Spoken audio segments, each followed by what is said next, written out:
National highway 64 પર 2 દિવસથી ગાયનો મૃતદેહ, તંત્રની બેદરકારી સામે રોષ। આમોદ નેશનલ હાઈવે 64 પર રોડની વચ્ચોવચ્ચ 2 દિવસ સુધી ગાયનો મૃતદેહ પડ્યો રહેતા માનવતાને શર્મસાર કરતી ઘટના સામે આવી છે। સ્થાનિક લોકોના જણાવ્યા મુજબ અનેકવાર જાણ કર્યા છતાં તંત્ર તરફથી તાત્કાલિક કાર્યવાહી કરવામાં આવી નહોતી। પત્રકારોની ટીમ સ્થળ પર પહોંચ્યા બાદ જ આમોદ નગરપાલિકા હરકતમાં આવી અને જેસીબી મશીન મોકલી મૃતદેહને હટાવવાની કાર્યવાહી કરી। શહેરમાં ગંદકી અને રખડતા પશુઓનો પ્રશ્ન ગંભીર। આમોદ નગરમાં અનેક વિસ્તારોમાં કચરાના ઢગલાઓ વચ્ચે ગાયો પ્લાસ્ટિક અને ઝેરી કચરો ખાવા મજબૂર બનતી હોવાની ફરિયાદો ઉઠી રહી છે। રહેણાંક વિસ્તારો, ધાર્મિક સ્થળો અને શાળાઓ આસપાસ ગંદકીના દ્રશ્યો ચિંતાજનક છે। પ્લાસ્ટિકમાં રહેલા ખાદ્ય અવશેષ સાથે ઝેરી પદાર્થો ગાયોના શરીરમાં જતા તેઓ બીમાર પડે છે અને અકાળે મોતને ભેટે છે। અર્ધવચલી કાર્યવાહી પર સવાલ। અગાઉ રખડતા પશુઓ પકડવા માટે બહારથી વાહન મંગાવી ગાયોને ભરૂચ પાંજરાપોળ ખાતે મોકલવાની કાર્યવાહી શરૂ કરવામાં આવી હતી, પરંતુ અડધે રસ્તેથી વાહન પાછું બોલાવી પશુઓને ફરી શહેરમાં મુક્ત કરાતા સમગ્ર કાર્યવાહી પર પ્રશ્નચિહ્ન ઊભા થયા છે।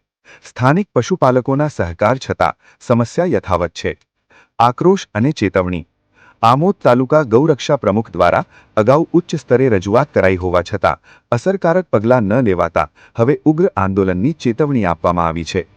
આ મુદ્દો માત્ર ગંદકીનો નથી, પરંતુ માનવતા, પશુ સંરક્ષણ અને નગર વ્યવસ્થાની જવાબદારીનો પ્રશ્ન છે। સ્થાનિકો તાત્કાલિક સફાઈ અભિયાન, કચરા વ્યવસ્થાપન અને રખડતા પશુઓ માટે સ્થાયી વ્યવસ્થા કરવાની માંગ ઉઠાવી રહ્યા છે।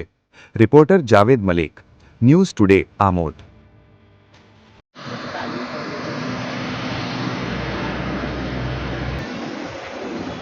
તમારું નામ શું? સુરેશભાઈ, આજે ગાય મૂઢ હાલતમાં પડેલી છે, એ તમે અહીંયા શેરડીના રસનું દુકાન ચલાવો છો, તો તમારા ધ્યાનમાં હશે કેટલા દિવસથી કે અત્યારે જ મેં કાલની જોયું ને, તો શું આજે બીમાર હતી કે કોઈ? એવી આપણને ખબર નથી। એટલે આ ગાય કાલની પડેલી છે અહીંયા મૂઢ હાલતમાં, એમ ને? કાલે હોમનું જોયેલું છે મેં।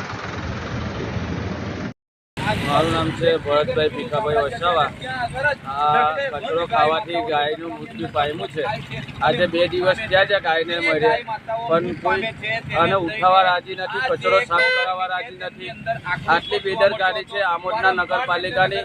તમે જોઈ શકો છો આ ગૌ માતામાં પડેલી છે, એના ઉલ્લેખમાં કોઈ નિરાકરણ આવતું નથી। વારે ઘડીએ આ પશુઓને તકલીફ થાય છે, એના માટે પાંજરાપોળ બિનઆધારી ગાયો અમે પૂછીએ છીએ તો અમારી નો એટલે બિનઆધારી ગાયો છે, તો આ ગાયને પાંજરાપોળ કે ગમે તે તમે નક્કી કરી આવો, એના માટે અમને કોઈ વ્યવસ્થા કરી આવો તો અમે પાંજરાપોળમાં પૂરીને ચારો બારો બી નાખીશું। અત્યાર સુધી કેટલી ગાયો કચરો ખાવાથી મરણ થયેલ છે? અત્યાર સુધીમાં 1000 થી 2000 જેવી ગાયો મળી હશે અમારી નજરમાં।